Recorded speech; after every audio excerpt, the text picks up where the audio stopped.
I'm Omideyi and this is Christian Weekly News. 12 Church of England priests are said to be planning to reveal their defiance of the Church's rules by having married their same-sex partners. Premier Media has reported that the group will go public in an open letter to be sent to the House of Bishops in September. It's understood that officials knew about half of the signatories' same-sex marriages as they had been declared, but the remaining 6 marriages come as a surprise.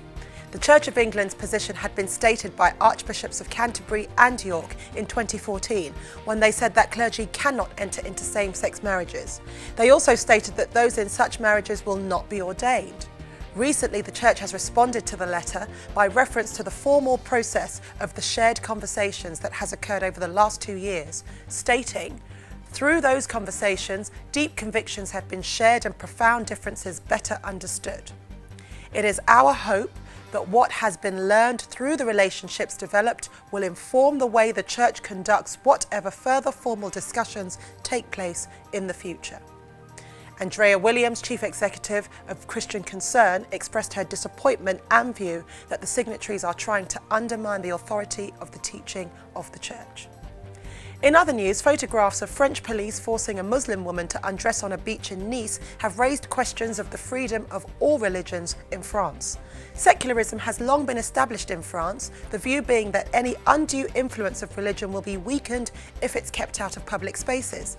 But the recent ban on burkinis, beachwear designed for Muslim women that covers head and the body, has represented a step beyond the norm following the recent terrorist attacks in France.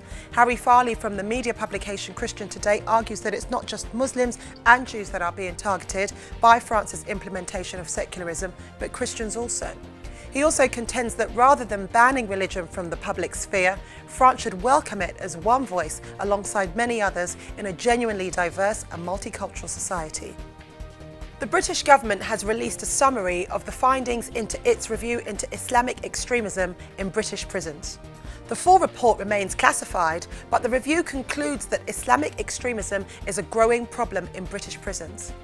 It highlights Muslim gang cultures, aggressive encouragement of conversion to Islam, support for Islamic State, staff being pressured to leave Friday prayers unsupervised, and extremist literature being readily available.